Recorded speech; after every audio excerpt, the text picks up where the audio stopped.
Good afternoon students. आज हम पढ़ेंगे यूटिलाइजेशन ऑफ इलेक्ट्रिकल एनर्जी, जिसका पहला लेक्चर ले रही हूँ आज मैं। उसमें फर्स्ट टॉपिक है relation between the I sensitivity and wavelength.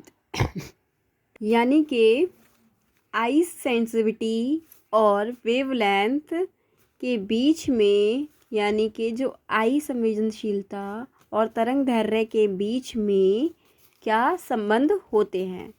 ठीक है, ये मैंने ग्राफ के थ्रू बताने की कोशिश की गई है कि आपकी जो आइज़ होती हैं, जो आई सेंसिटिविटी होती हैं, वो 3000 या फिर 4000 एंगस्ट्रॉम से लेकर 4000 एंगस्ट्रॉम से लेकर या फिर 3900 एंगस्ट्रॉम से लेकर 76,000 एंगस्ट्रॉम तक जो वेवलेंथ होती हैं वो मानव की संवेदनशील होती हैं, या फिर आप इतने तक आप जो सेंसिटिविटी है आपकी काम करती है।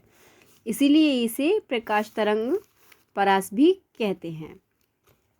यानी कि इसमें मैंने आपको बताया है, जो इंसान की आँखें होती हैं, जो मानव के नेत्र होते हैं, वो 4000 एंगस्ट्रॉम से लेकर 76 एंगस्ट्रॉम तक संवेदनशीलता प्राप्त करती हैं। हमारे इंसान की आँखें जो IR है, यानी कि इंफ्रारेड जो कलर होता है, उसको नहीं देख पाती हैं।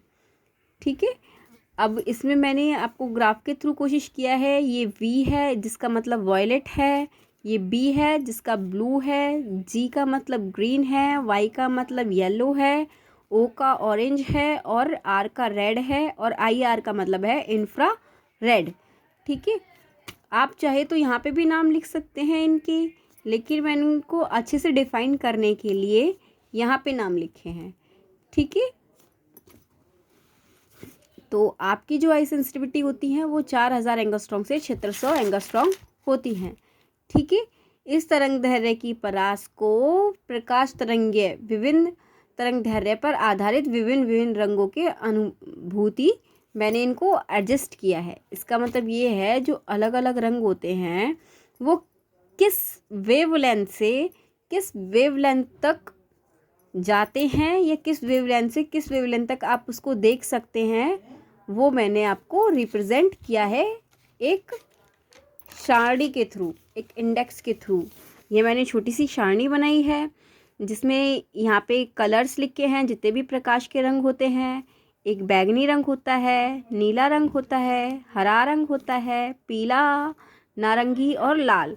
ठीक है, जो आपका बैगनी रंग होता है वो 3900 एंगस्ट्रॉम से लेकर 4500 एंगस्ट्रॉम तक आपको देखने को मिलता है, और 4500 से 5000 एंगस्ट्रॉम नीले रंग में दिखाई देता है, और 5000 से 5700 एंगस्ट्रॉम आपका हरे रंग का दिखाई देता है, और पीले रंग का 5700 से 5900 तक दिखाई देता है, और 5900 से 6200 तक नारंगी दिखाई देता है, और लाल रंग आपका 6200 से 7600 तक दिखाई देता है, और इंफ्रारेड आपको दिखाई ही नहीं देता है।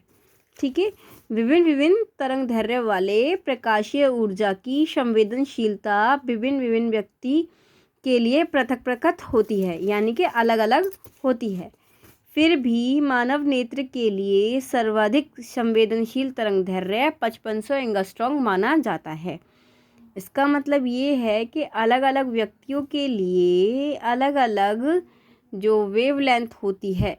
ठीक है, लेकिन इसमें जो स्टैंडर्ड वैल्यू है या फिर जो सबसे ज़्यादा मानी जाती है वो आपकी 5500 एंगस्ट्रॉम होती है, जिस पे आँखें सबसे ज़्यादा सेंसिटिव होती हैं। ठीक है, जिसे हम किससे प्रेजेंट करते हैं, के लैम्बडा से। ठीक है, इसको हम के लैम्बडा से व्यक्त करते हैं। इसमें मैंने इंफ्रा रेड के बारे में रिप्रेजेंट किया है कि इंफ्रारेड जो होती है वो अनविजिबल अल्ट्रावायलेट वेव उत्पन्न करती हैं। जो आपकी इंफ्रारेड जो होती है वो अनविजिबल अल्ट्रावायलेट वेव होती हैं जिनको आप नहीं देख सकते। ये हीट, जो इंफ्रारेड को आप हीटिंग कलर भी कह सकते हैं। ठीक है।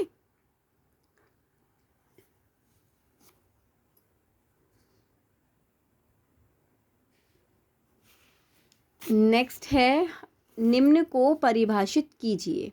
ठीक है। कोण, तलकोण, रेडियन, घनकोण और स्टेरेडियन। कोण, कोण क्या होता है? जो दो रेखाएं होती हैं, कोई भी दो रेखाएं हों, जैसे कि मेरी 2 फिंगर हैं, ये 2 रेखाएं हैं। ठीक है। इन दोनों के बीच में जो एंगल बनेगा, इन 2 रेखाओं के बीच में जो एंगल बनेगा उसे आप कोण कहेंगे। कोण क्या होता है? जो 2 रेखाएं होती हैं, जैसे कि मैं आपको समझाती हूँ। मैंने ये 2 रेखाएं खींची, एक रेखा ये है और एक रेखा ये है।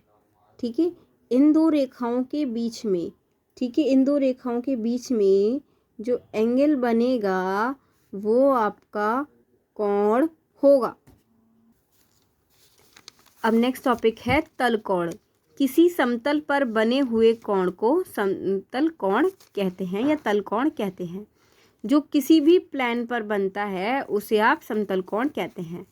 तल कोण बराबर चाप बटे त्रिज्या, ये फॉर्मूला होता है आपका कोण का, चाप बटे त्रिज्या। ठीक है। इसकी यूनिट जो होती है रेडियन होती है। ये मैंने आपको समझाने की कोशिश की है। ये आपका चाप होता है, आर्क जिसे कहते हैं, और ये आपकी रेडियस होती है। ठीक है। इन दोनों के रेशियो को, या फिर चाप बटे त्रिज्या, जो इन दोनों का रेशियो होता है चाप और त्रिज्या का, इसको आप कोण कहते हैं। ठीक है। जिसकी यूनिट रेडियन होती है। रेडियन नेक्स्ट था आपका, रेडियन क्वेश्चन में है ना ये रेडियन। रेडियन क्या होता है? यह तल कोण का मात्रक होता है। अब है घन कोण। घन कोण क्या होता है?